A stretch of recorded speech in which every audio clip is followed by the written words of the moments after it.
우리의 소망이신 하나님,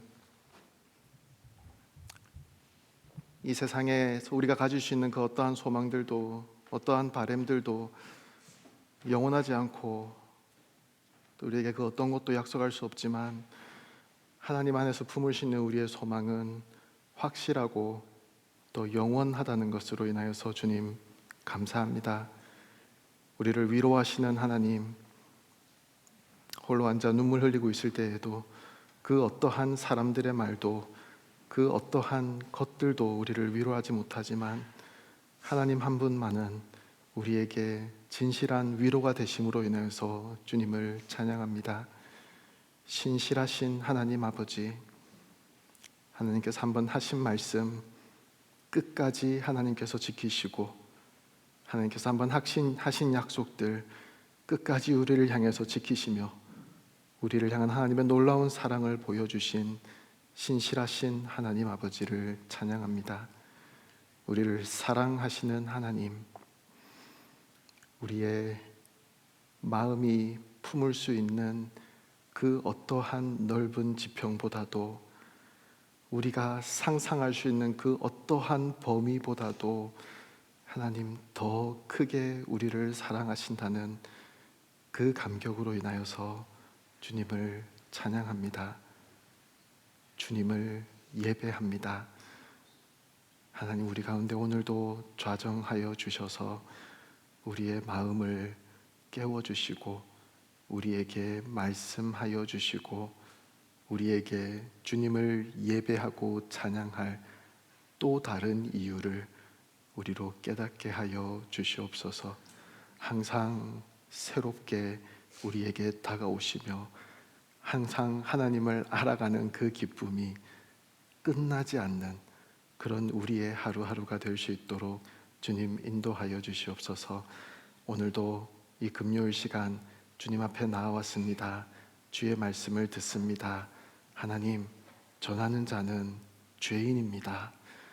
하지만 하나님의 말씀은 영원하며 하나님의 말씀은 확실하며 하나님의 말씀은 진리입니다. 살아계신 하나님께서 살아계신 이 하나님의 말씀을 통하여서 우리에게 말씀하여 주시고, 주님 그 말씀으로 인하여서 우리는 주님 앞에 감격하여 다시 한번 주님을 찬양하며 예배할 수 있도록 인도하여 주시옵소서. 감사합니다. 예수님 이름으로 기도합니다. 아멘. 오늘 지난 3월 달에 제가 와서 창세기 말씀을 쭉 한번 생각해 보겠다라는 말씀을 드렸는데 기억나시죠? 오늘 계속 창세기 말씀을 함께 보도록 하겠습니다. 창세기 3장 15절부터 19절까지 말씀을 함께 볼 텐데요, 함께 일어나셔서 우리 하나님 주시는 말씀 함께 받도록 하겠습니다. 한 목소리로 우리가 함께 봤으면 좋겠습니다. 시작. 내가 너와 여자 사이에 내 자손과 여자의 자손 사이에 증오심을 두리니 여자의 자손이 내 머리를 상하게 하고 너는 그의 발 뒤꿈치를 상하게 할 것이다. 여자에게 하나님께서 말씀하셨습니다. 내가 내게 임신의 수고로움을 크게 더할 것이니 네가 괴로움 속에서 자식을 낳을 것이다. 그가 누울 수 있을 것이다. 아담에게 하나님께서 말씀하셨습니다. 네가 내 아내의 말을 듣고 내가 네게 명령 먹지 말라고 말한 나무의 열매를 먹었으니 너 때문에 땅이 저주를 받을 것이다. 네가 일평생 수고해야 땅에서 나는 것을 먹을 것이다. 땅은 내게 가시덤불과 엉겅퀴를 내고 너는 밭의 식물을 먹을 것이다. 내가 흙에서 취해졌으니 흙으로 돌아갈 때까지 내 얼굴에 땀이 흘러야 네가 음식을 먹을 것이다. 너는 흙이니 흙으로 돌아갈 것이다. 아멘. 하나님, 우리에게 말씀을 주시니 감사합니다. 살아계신 하나님 말씀이 우리의 마음과 생각과 또 우리가 가지고 있던 어떠한 가치관과 기준들을 주님 뒤집어 주시옵소서. 하나님, 하나님의 말씀 앞에 우리가 마음으로 무릎 꿇고 나아갑니다. 주님의 말씀을 듣기를 원합니다. 깨닫게 하시는 주의 은혜를 누리기를 원합니다. 주여 말씀하여 주시옵소서. 하나님의 거룩하신 말씀 뒤에 이 죄인은 가리어 주시고 주님만이 우리 가운데 아름답게 드러나게 하여 주시옵소서.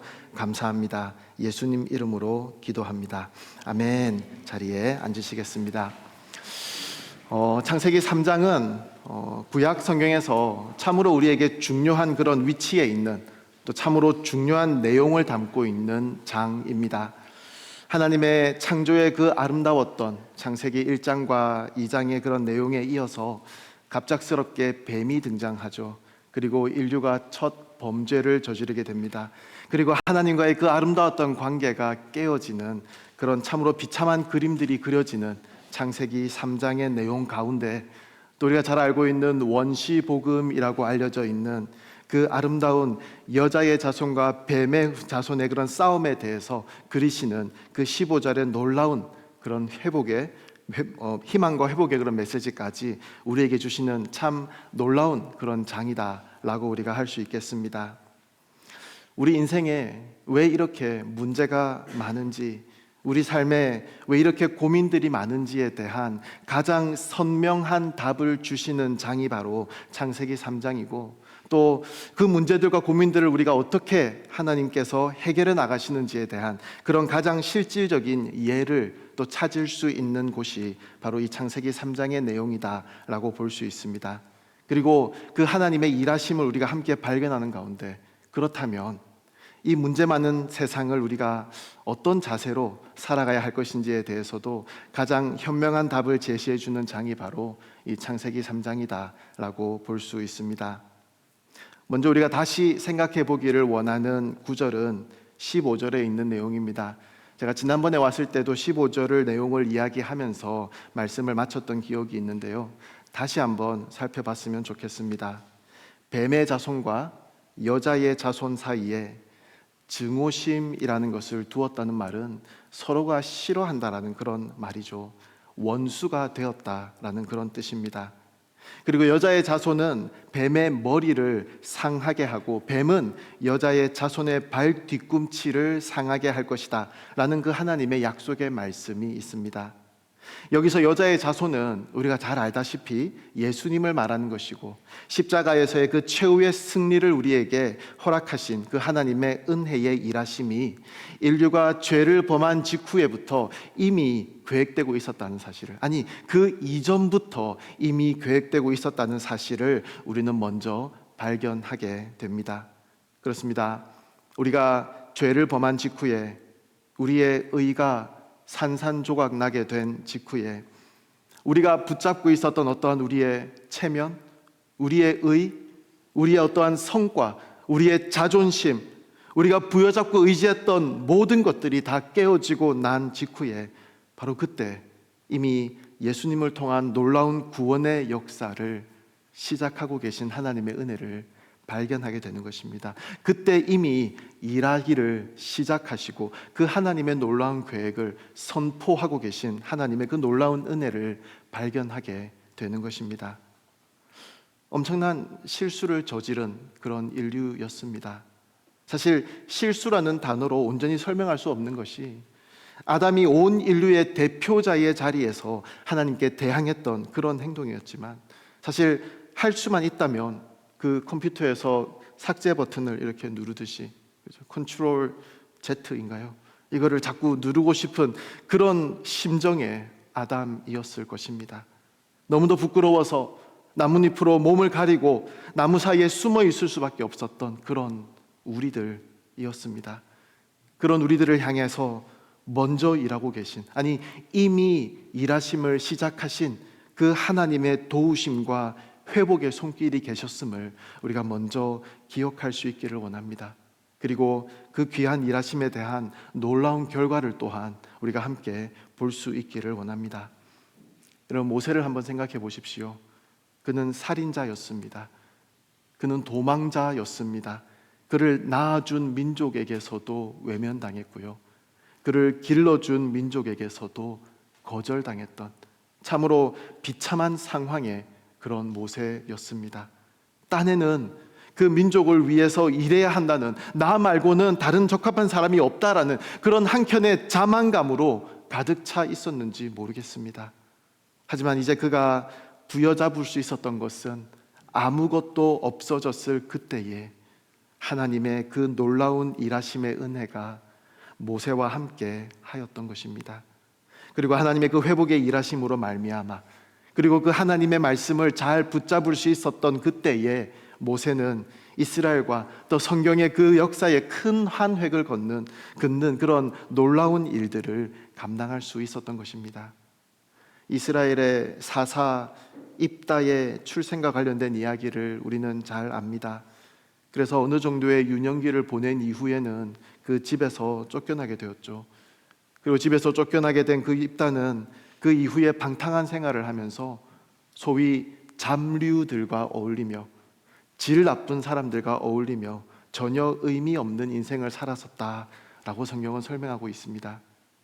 그런데 그런 인생 가운데도 하나님의 그 회복의 일하심의 은혜가 그의 삶을 비추고 나니까 이스라엘을 구원하는 놀라운 일을 감당하게 되는 사사로 세움을 입을 수 있었던 것입니다. 라합도 그렇습니다. 기생이었던 라합이었지만 히브리서 11장에 놀라운 그 믿음의 선진들의 반열에 이름을 올릴 수 있었습니다. 그 결정적인 이유는 분명 우리가 붙잡을 수 있는 것이 아무것도 없는 그런 상황에 이미 일하고 계셨던 그 하나님의 놀라운 회복의 역사가 있었기 때문임을 우리는 말씀을 통해서 잘 알고 있습니다. 여러분, 우리가 살아가는 삶은 어떻습니까? 사실 아담이 느꼈을 그 수많은 부끄러운 순간들을 지내고 있습니다. 하루에도 몇 번씩 되돌리기 버튼을 누르고 싶은 그런 순간들을 우리는 만나게 됩니다.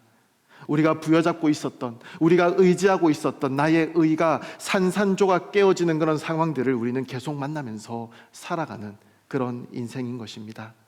내가 나의 의지로, 내가 나의 힘으로, 내가 가진 어떠한 것들로 의로운 선택들만, 바른 선택들만 하면서 살아갈 수 있을 줄 알고 당당하게 발 디뎠지만 또 스스로에게 실망하게 되는 그런 순간들이 우리에게 얼마나 많이 있습니까? 결국 낙담하며 또 넘어지고 또 방 한쪽 편에 주저앉아서 조용히 눈물 흘려야 하는 날들도 계속 만나게 되는 그런 우리 인생입니다. 하지만 우리가 결코 잊지 말아야 하는 것은 범죄한 직후에 이미 여자의 자손이 사단과의 싸움에서 승리할 것이라는 그 놀라운 회복의 역사가 이미 선포되고 있었다라는 것입니다.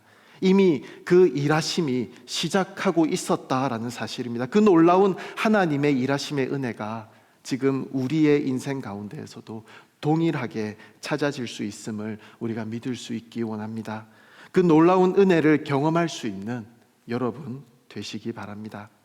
하나님께서는 범죄한 인류에게 형벌을 선포하시는 것이 아니라 먼저 놀라운 회복의 메시지를 전하고 계심을 우리가 기억할 수 있기를 원합니다.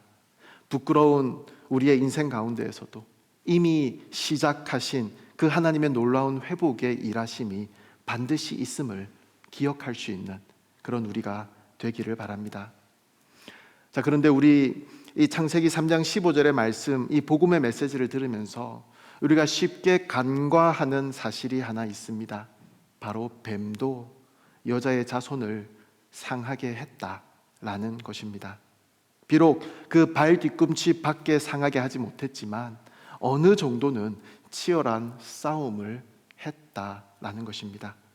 여자의 자손에게도 상처가 있었다는 것입니다.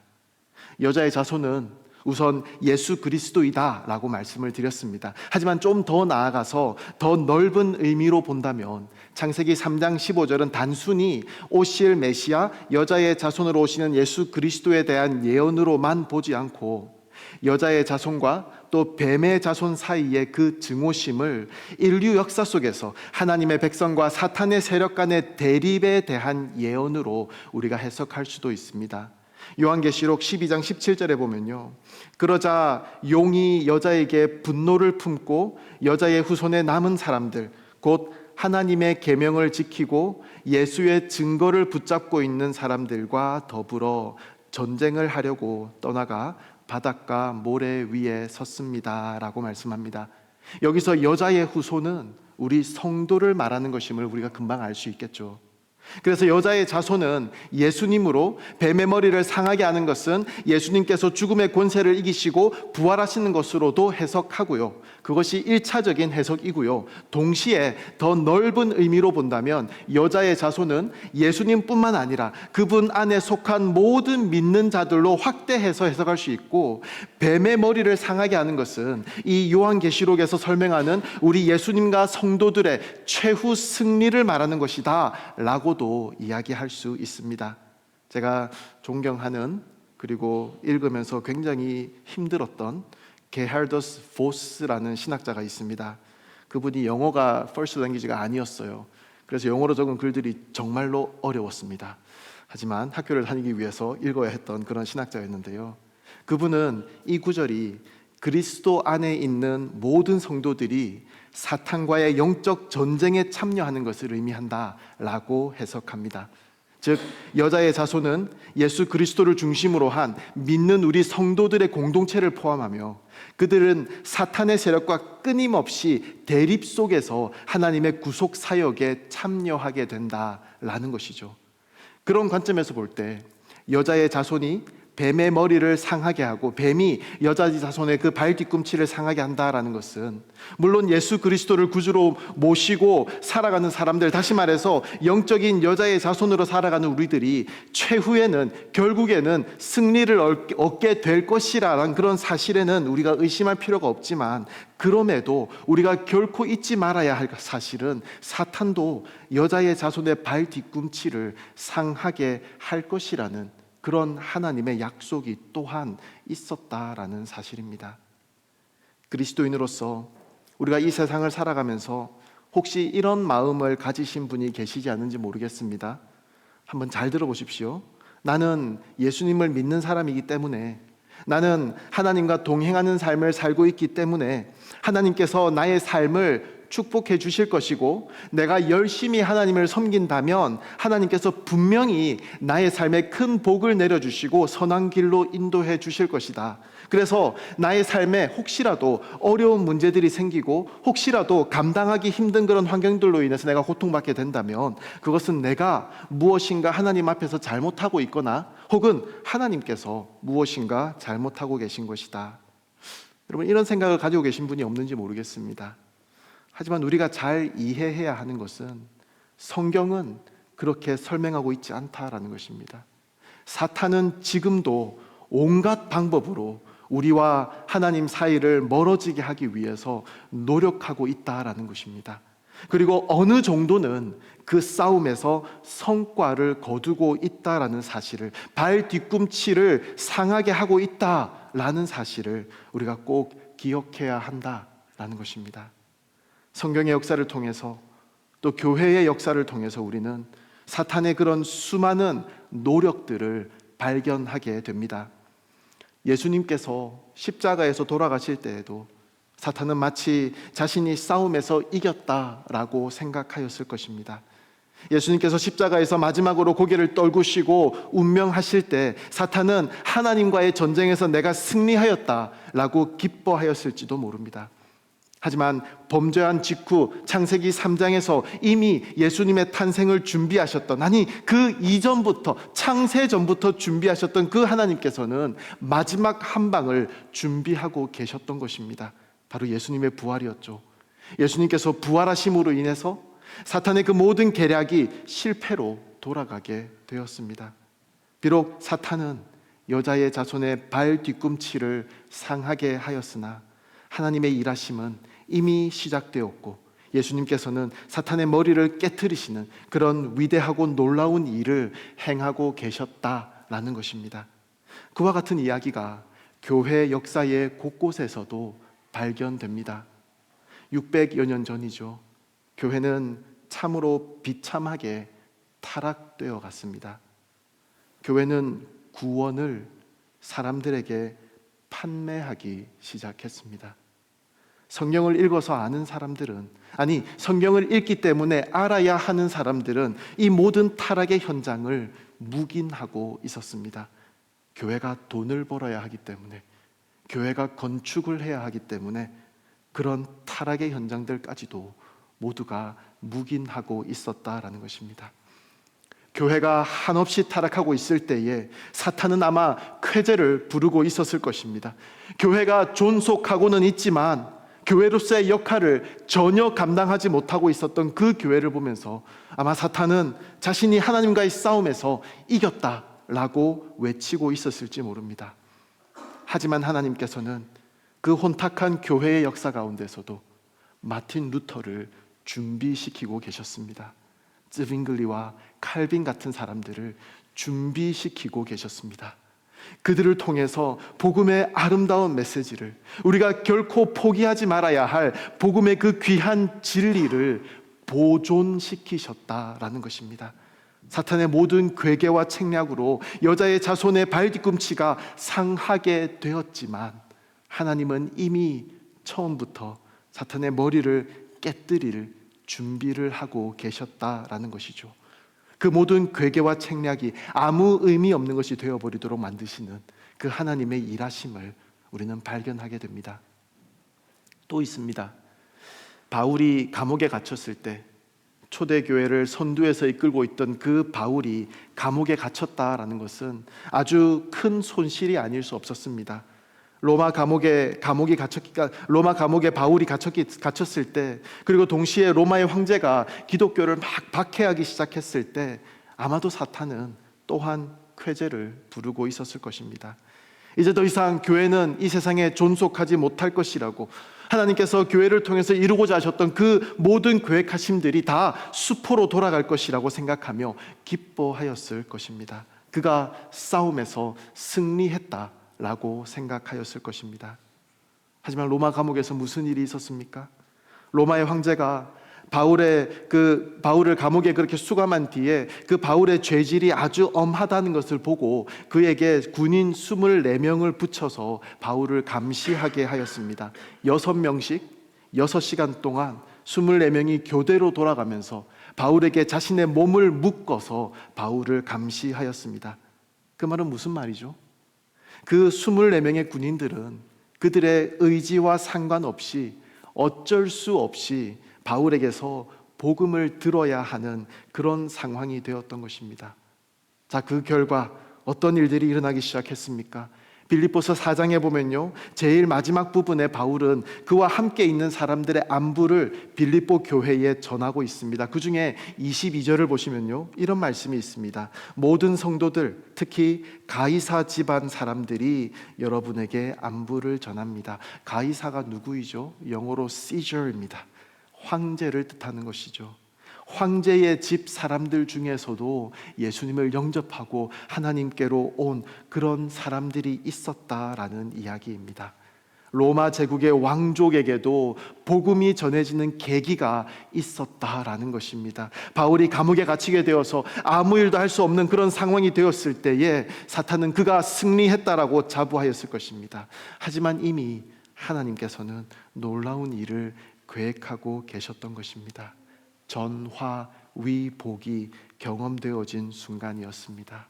사탄의 머리를 상하게 하실 놀라운 일을 이미 시작하고 계셨던 것입니다. 자, 오늘 말씀 15절을 접하면서 우선 우리가 기억하기를 원하는 것이 있습니다. 하나님께서는 오늘 이 시간에도 그의 백성들을 위해서 이미 많은 일들을 하고 계신다라는 사실입니다. 우리 인생이 사탄의 계략에 의해서 많이 망가지고 부서졌다라고 생각할 때에 우리 주변에서 일어나고 있는 수많은 사건 사고들을 접하면서 적어도 우리의 인생에서의 싸움은, 그 승리는 사탄의 것이 아닌가 낙담되어질 때, 우리의 하루하루의 생활들이 내가 원하는 대로 진행되지 않고 하나님 앞에서 나는 바르게 살아가고 싶은데 마음은 원이지만 우리의 육신이 약하여 이리 치이고 저리 치이고 쓰러져 있을 때에도 우리가 분명히 기억해야 할 것은, 비록 사탄이 우리의 발 뒤꿈치까지는 상하게 할 수 있을지 몰라도 마지막 승리는, 그 마지막 싸움의 승리는 우리 주님의 것이 될 것임을 우리가 기억할 수 있는 우리 인생의 걸음걸음들 될 수 있기를 원합니다. 사탄의 머리를 상하게 할 것이라는 그 하나님의 약속이 지금도 이루어지고 있는 과정임을, 그 마지막 한 방의 수가 이미 준비되고 있음을 우리가 신뢰할 수 있기를 원합니다. 비록 우리의 발 뒤꿈치가 상해서 아프고 시리고 눈물겨운 나날들이 우리 앞에 펼쳐진다 하더라도 사탄이 우리에게 할 수 있는 것은 그저 발 뒤꿈치 상하게 하는 것밖에 없음을 우리가 기억하는 가운데, 결국 사탄의 머리를 상하게 하시는 그 하나님의 일하심을 신뢰함으로 기다릴 수 있는 그런 우리의 인생 될 수 있기를 원합니다. 수많은 그런 고통의 순간들을 지내고 난 뒤에 요셉은 창세기 50장에서 그 형들을 향하여서 이렇게 고백하고 있습니다. 형님들은 저를 해치려고 악을 꾀했지만 하나님은 지금 보시는 것처럼 그것을 선하게 바꾸셔서 오늘날 많은 사람들의 생명을 구하셨습니다. 사탄은 우리를 해하려 하지만 이미 일하기 시작하신 하나님은 그것을 선으로 바꾸사 우리가 결국은 그 치열한 영적 전쟁터 가운데 최후 승리자가 되게 하시기 위해서 지금도 일하고 계심을 믿음의 눈으로 바라볼 수 있기를 원합니다. 이스라엘 민족을 모두 멸하려고 했던 그 하만의 계략도, 그 사탄의 쏙셈도 이미 에스더를 준비하셔서 그날을 대비케 하신 하나님의 그 놀라우신 계획하심 아래 있었음을 우리가 기억할 수 있기를 원합니다. 그 하나님의 일하심을 우리가 바라보는 가운데 우리 인생에 분명히 허락돼야 할지도 모르는 그 사탄의 공격 앞에 우리의 발 뒤꿈치가 상하게 되는 것을 두려워하지 말고, 결국 그 사탄의 머리를 상하게 하시는 그 하나님의 이미 시작하신 일하심을 우리가 기억하며 우리의 모든 기대와 우리의 모든 소망을 그 하나님의 일하심 앞에 걸고 우리의 걸음을 재촉할 수 있기를 원합니다. 그 놀라우신 하나님의 일하심을 찬양할 수 있기를 원합니다. 하나님께서 우리를 위하시는 그 놀라운 일하심은 여기서 끝나지 않습니다. 하나님께서 아담과 하와에게 말씀하셨던 그 말씀 가운데에서도 우리가 찾아볼 수 있습니다. 오늘 말씀 16절부터 19절까지 하나님께서는 아담과 하와에게 그 선언하시는 그런 말씀을 보는데요, 하나님께서 그들에게 죄에 대한 벌을 선언하고 있는 말씀을 우리가 보게 됩니다. 그런데 우리가 이 말씀을 우리에게 말씀하시는 하나님의 말씀으로 받아들이면서 단지 이것이 형벌로만 끝나는 것이 아니라 우리에게 말씀하시는 귀한 은혜의 메시지가 있다라는 것을 우리가 함께 발견할 수 있기를 원합니다. 하나님께서 하와에게 먼저 말씀하십니다. 16절이죠. 내가 너에게 임신의 수고로움을 크게 더할 것이니 네가 괴로움 속에서 자식을 낳을 것이다. 너는 남편을 지배하려 하나 그가 너를 다스릴 것이다. 자, 여기서는 크게 두 가지를 말씀하고 계십니다. 첫 번째는 수고로움에 관한 이야기입니다. 이 말은 단지 그냥 열심을 내는 것 정도, effort 뭐 이런 단어의 의미가 아니라 원어로 보면은 sorrow, pain, toil 같은 그런 의미를 가진 단어입니다. 그래서 개역 개정 한글 성경을 보면은 고통이라는 단어를 사용합니다. 물론 여자에게 주어지는 출산의 고통을 말로 다 표현할 수 없을 것입니다. 그런데 여기서 원어가 원하는 의미는 단순한 그런 육체적인 고통이나 수고로움만을 이야기하는 것이 아닙니다. 여기에는 우리가 인생 속에서 만나게 되는 그 인생의 슬픔을 말하고 있는 것입니다. 우리는 태어나면서 죽을 때까지 이런저런 고통들 가운데 수고들 하면서 어찌할 바를 모르고 신음하며 살아가고 있습니다. 그게 전도서가 고백하고 있는 것이지 않습니까? 전도서 2장 23절에서 그 인생은 내내 고달프고 뼈를 깎는 고통이다. 밤에도 그 마음이 쉬지 못하니 라며 일평생에 우리가 감당해야 하는 고통과 수고의 나날들에 대해서 말씀하고 있습니다. 아담과 하와의 범죄를 통해서 우리에게 주어진 그 형벌 중에 그 첫 번째가 바로 이것입니다. 육체적인 고통은 말할 것도 없고요, 우리의 마음에, 우리의 생각 속에, 우리의 가슴 속에 수많은 짐들과 우리는 씨름하며 한 평생을 살아갑니다. 창세기에서 야곱의 그 말년에 애굽으로 그 모든 가족들을 다 데리고 와서 바로 앞에 섰을 때에 자신이 살아왔던 그 날들을 한마디로 표현하죠. 고달픈 세월을 보내었다라고 고백합니다. 사실 원어로 보면요, evil, 악이라는 그런 의미로 성경에서 아주 많이 사용되어지는 라라는 단어를 사용했습니다. 성경에서, 다른 성경에는 험악한 세월이다 라고 그렇게 번역하죠.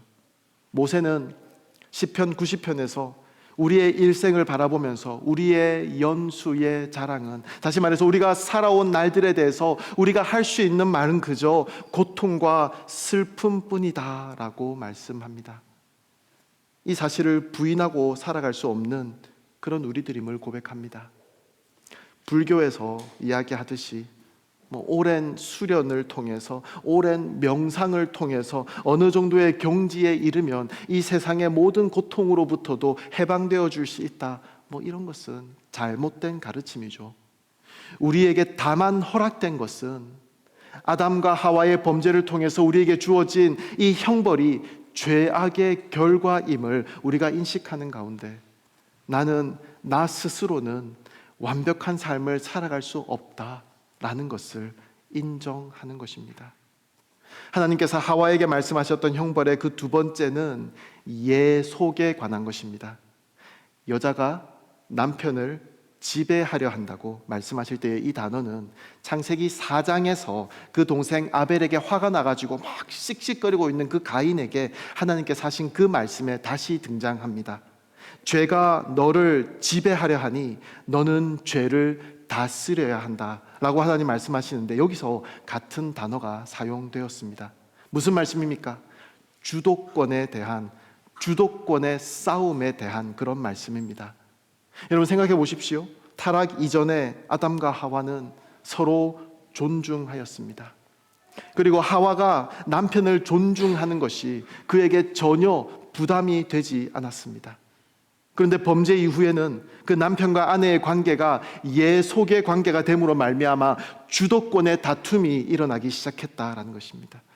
이전에는 아내가 남편을 섬기고 잘 따라가도 아무런 불편이 없었는데, 오히려 그것이 보람이고 기쁨이었는데, 타락한 이후에는 아내가 남편을 따라가면 좀 손해보는 느낌인 것입니다. 범죄하기 이전까지 하와에게 있어서 아담을 따라가는 것은 자발적인 것이었고 자연스러운 것이었습니다. 그런데 타락한 이후에는 아내가 남편을 지배하려고 한다라는 것입니다. 관계가 뒤틀려 버린 것입니다. 끊임없는 갈등의 구조가 생긴 것입니다. 끊임없이 주도권의 싸움이 일어나기 시작한 것입니다. 이것은 부부만의 관계에 대해서 이야기하는 것은 아닐 것입니다. 학교에서 학생들은 선생님에게 다른 학생들보다 더 칭찬받고 싶어 하는 것, 회사에서 사원들은 그 상사에게 더 인정받고 싶어 하는 것, 그 모든 것들이 다 포함되어지는 말씀일 것입니다. 예속의 관계 속에 주도권을 차지하고 싶어 하는 그 마음으로 인해서 경쟁과 질투가 생겨나고 미혹과 거짓의 관계가 형성되는 것입니다. 사람과의 관계가 이렇게 뒤틀려 버린 것입니다. 처음 아담과 하와에게 있었던 그런 아름다운 관계가 더 이상 아니라는 것입니다. 이것이 하나님께서 우리에게 허락하신 그 형벌의 두 번째입니다. 우리는 세상을 살아가며 수많은 사람들과 관계하며 살아가고 있습니다. 하지만 이 모든 관계들 중에 온전한 존중과 헌신의 관계가 형성되어지는 대상은 여러분 몇 명이나 되겠습니까? 다른 사람을 짓밟으면서까지 다른 사람들에게서 한 푼이라도 더 챙겨서 내가 잘 되기를 바라고 내가 성공하기를 원하는 그런 우리들의 모습이 아닐까요? 물론 여기서 끝나는 게 아니라는 것을 제가 나중에 설명드리겠습니다. 하나님께서는 아담에게도 두 가지의 형벌을 주셨습니다. 17절, 18절, 19절까지 하나님께서 말씀하시는데요, 간단하게 말해서 엄청나게 고생을 해야 음식을 먹을 수 있다라는 것입니다. 이마에 땀을 흘려야지만 살아갈 수 있다라는 것입니다. 그리고 또 한 가지, 너는 흙이니 흙으로 돌아갈 것이니라. 하와에게는 고통과 예속의 형벌이 주어졌다면 아담에게는 고생과 죽음의 형벌이 주어진 것입니다. 물론 이 모든 네 가지가 모든 인류에게 공통적으로 주어진 형벌이었죠. 아담에게 주어진 첫 번째 형벌은 무엇입니까? 이제는 아담에게 노동이 저주가 되었습니다. 일하는 것이 고통이 되었습니다. 에덴 동산에서 범죄하기 이전에 아담에게 일은 기쁨이었습니다. 즐거움이었습니다. 성경 어디에도 아담이 동물들 이름 지으면서 스트레스를 받았더라 이런 말씀 없지 않습니까? 성경 어디에도 하나님께서 주신 그 모든 일들이 아담에게 부담이 되었더라 이런 말씀 없습니다. 그런데 이제 우리는 고통과 수고의 땀을 흘려야지만 하는 그런 처지에 놓이게 되었다라는 것이죠. 그러지 않고서는 살아갈 수 없는 현실 앞에 놓이게 된 것입니다. 노력하지 않아도, 수고하지 않아도 되는 그런 일은 없습니다. 우리 모두는 계속해서 수고하며 땀을 흘려야만 하는 그런 삶을 살아가는 것입니다. 그리고 마지막으로 죽음의 형벌이 또한 우리에게 주어졌습니다. 결국은 모두가 죽고 마는 인생을 살고 있다는 것입니다. 시편 90편 3절에는 이런 말씀이 있습니다. 주께서 사람들을 먼지로 돌아가게 하면서 오 사람의 자손들아 흙으로 돌아가라 하십니다. 그 어떠한 위인도, 그 얼마나 건강한 사람들도, 그 어떠한 성인도, 그 어떠한 부자도 결국은 다 죽었습니다. 그리고 굉장히 비관적으로 들릴 수도 있겠지만 우리도 그 죽음의 길을 향해서 한 걸음씩 걸어가고 있는 것입니다. 그런데 여러분, 우리 그리스도인들에게는 이 형벌이 형벌로 끝나지 않는다는 사실을 우리가 기억할 수 있기를 원합니다. 우리에게 임한 고통과 그 형벌과 어려움들, 그 상황들 자체가 우리가 하나님을 더 신뢰할 수 있는 차원으로 우리를 인도해 주신다라는 사실입니다. 고통과 예속과 그 고생과 죽음은 우리가 도무지 벗어날 수 없는 한계입니다. 우리가 이 네 가지에게서 벗어나려고 노력하면 할수록 우리의 인생은 더욱 비참해지는 것이고 우리의 인생은, 우리의 삶은 더욱 피폐해지는 것입니다. 하지만 이 한계들로 인해서 우리가 하나님을 더욱 붙잡을 수 있는 기회가 된다면 이것들은 더 이상 형벌로 머무르지 않아도 된다는 것입니다. 이제는 이것들이 나에게 은혜임을 깨닫게 되는 기회가 우리에게 생긴 것입니다. 우리가 먼지라는 것, 우리가 흙으로 돌아갈 수밖에 없는 그런 존재라는 것을 발견할 수 있을 때에 하나님 앞에서 우리가 한계 있는 그런 존재라는 것을 깨닫게 되는 것이고, 내가 의존적인 존재라는 것을 깨닫게 되는 것이고, 하나님 앞에서 나 스스로는 아무것도 할 수 없다라는 것을 고백할 수 있게 되는 것입니다. 우리는 나 스스로의 힘만으로는 절대 살아갈 수 없는 존재임을 기억합니다. 절대적으로 하나님의 도우심이 필요한 하나님의 사람들입니다. 우리에게 가장 소망스러운 시간은 우리에게 주어지는 모든 그 고통과 예속과 고생과 그 죽음의 상태가 그리스도인들에게 있어서는 힘든 이 순간이, 주님, 이것 때문에 주님 없이 이 문제들을 해결할 수 없습니다. 나는 주님이 필요합니다. 주님 없이는 나는 나에게 주어진 이 모든 어려움들을, 이 모든 어려움의 현실들을 이겨나갈 방법이 도무지 없습니다 라고 진정으로 고백할 수 있다면 이것은 더 이상 형벌이 아니라 은혜이다 라는 것을 우리가 발견할 수 있다는 것입니다. 우리 가운데 사랑하는 사람이 갑자기 돌아가실 수가 있습니다. 혹은 죽는 것과 같은 그런 끔찍한 일들을 당할 수도 있습니다. 억울한 일도 당합니다. 모든 소망이 끊어지는 것 같은 그런 일을 당할 수도 있고 힘든 그런 경험을 할 수도 있습니다. 평생 한두 번 이런 일들을 경험하지 않는 인생이 어디에 있겠습니까? 어떤 분들은 계속 그런 어려움을 겪으면서 살아갈 수도 있습니다. 그러나 우리가 그러한 고통 속에서도 흙과 같은 존재인 우리의 한계를 깨닫고 하나님을 더욱 의지하는 일에 눈을 뜰 수 있다면, 오히려 우리가 그런 고통 속에서도 우리가 하나님 앞에서 어떤 존재인지, 내가 누구인지, 내가 어떤 한계가 있는지, 우리가 어디에 서 있는지를 제대로 깨달을 수 있다면, 오히려 이 모든 형벌은 은혜가 될 수 있다라는 것입니다. 우리는 야곱을 잘 압니다. 야곱은 자기 힘으로 열심히 악착같이 살았습니다. 그러다가 야복 강가에서 하나님과 씨름하다가 그의 하반신을 지탱해주는 그 환도뼈가 골절되고 말았습니다. 아니죠, 탈골되고 말았습니다. 환도뼈가 탈골되니까 어쩔 수 없이 쩔뚝쩔뚝하며 걸을 수밖에 없었습니다. 사람들의 눈으로 보기에는 그것이 형벌처럼 느껴졌을지 모르지만 어떤 의미에서 그것이 야곱에게는 은혜였다라는 것입니다. 야곱이 걸을 때마다, 야곱이 다리를 쩔뚝거릴 때마다 자신은 제한된 인간에 불과하며 사람이기 때문에 하나님을 의지하며 살 수밖에 없다라는 것을 기억할 수 있었을 것입니다. 자신의 잔꾀와 인간적인 속임수와 영리한 생각이 하나님 앞에서는 아무 쓸모가 없다라는 것을 깨달을 수 있었을 것입니다. 그것이 야곱에게는 형벌이 아니라 은혜였던 것입니다. 자신의 한계를 깨닫게 되는 은혜였고, 하나님께 부르짖어야만 하는 인생임을 깨닫게 되는 은혜였던 것입니다.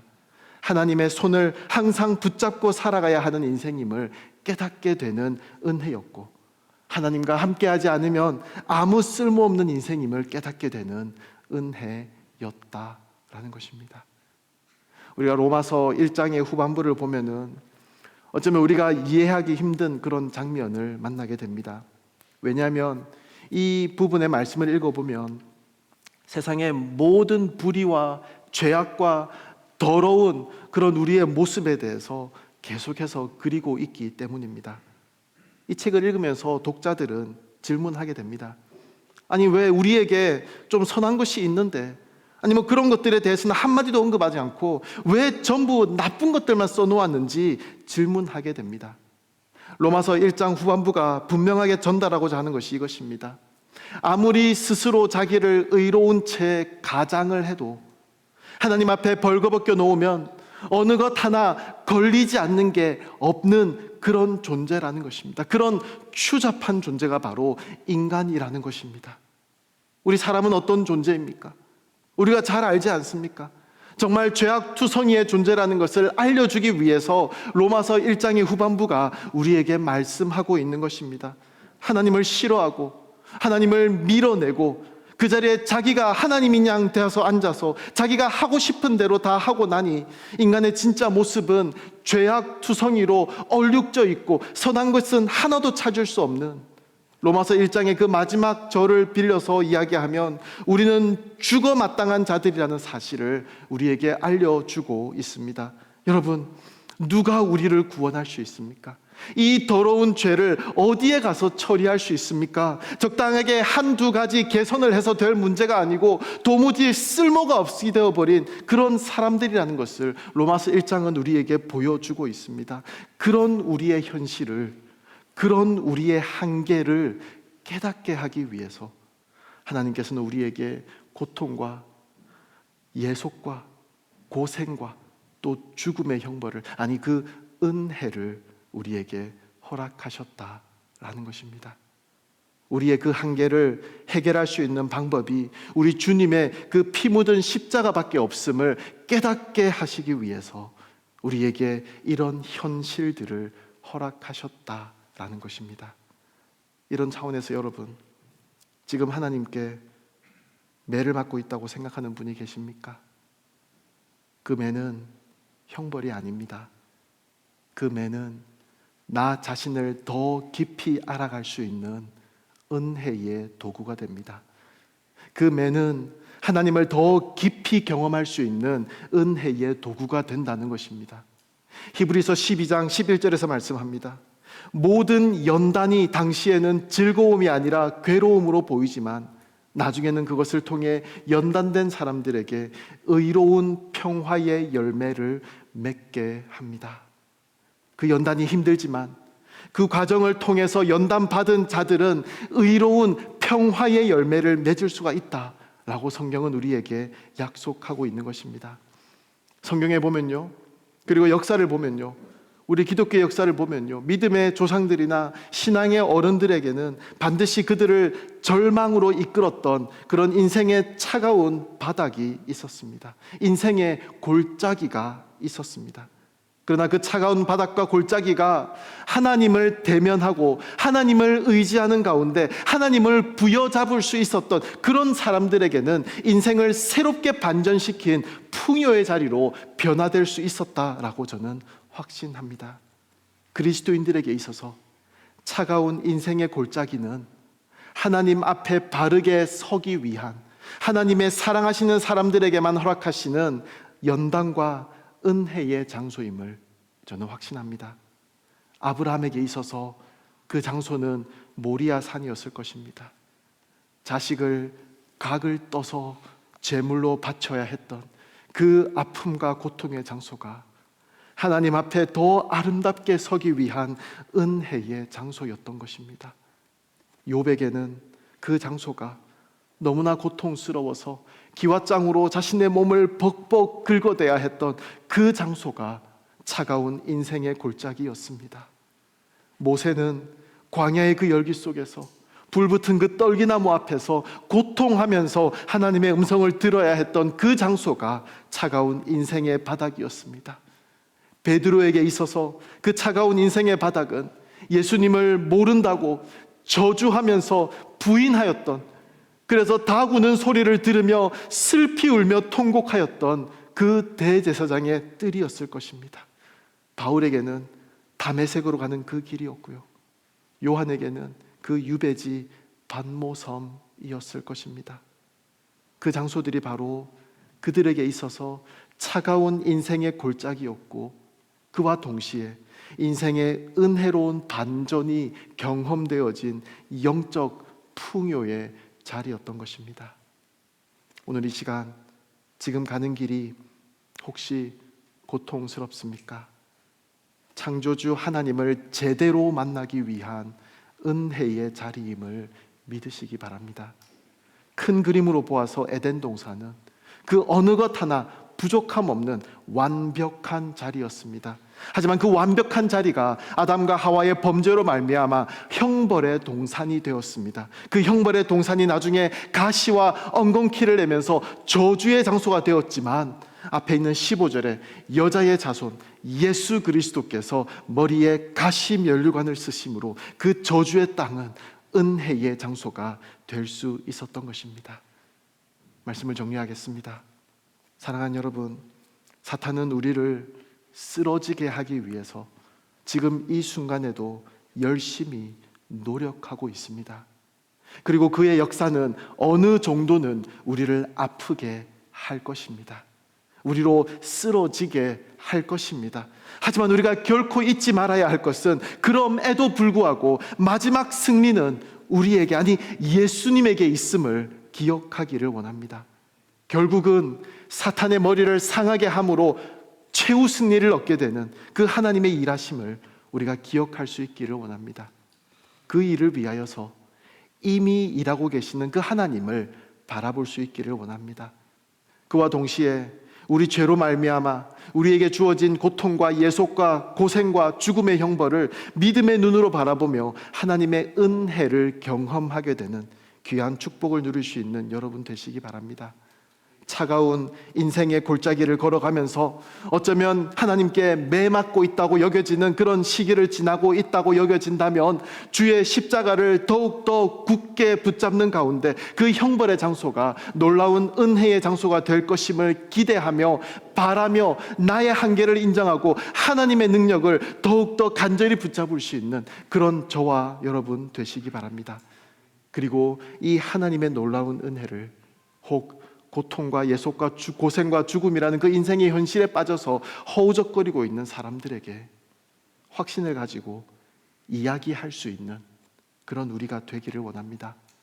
사실 둘러보면 이 네 가지 인생의 현실 앞에서 좌절을 경험해 보지 못한 사람은 아무도 없을 것입니다.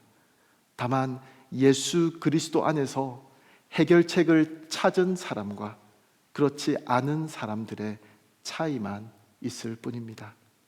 그리고 우리는 그 해결책을 경험하여 알고 있는 사람들입니다. 고통 가운데서도 우리를 안으시는, 위로하시는 그 하나님의 품을 우리는 경험했습니다. 그 예속의 현실 앞에서도 우리를 자유케 하시는 그 하나님의 진리를 우리는 만난 사람들이고요, 고생 가운데에서도 결코 우리를 홀로 내버려 두지 아니하시는 그 임마누엘의 은혜를 우리는 아는 사람들입니다. 죽음 앞에서도 그것이 끝이 아니라 부활의 소망을 품고 사는 삶의 비밀을 가진 사람들이 우리들이다라는 것입니다. 그러니 이제는 우리 차례입니다. 동일한 현실 속에 있지만 전혀 다른 소망을 가지고 살아가는 사람으로서 여전히 그 현실 속에 갇혀 있는 사람들에게 우리가 보여주어야 합니다.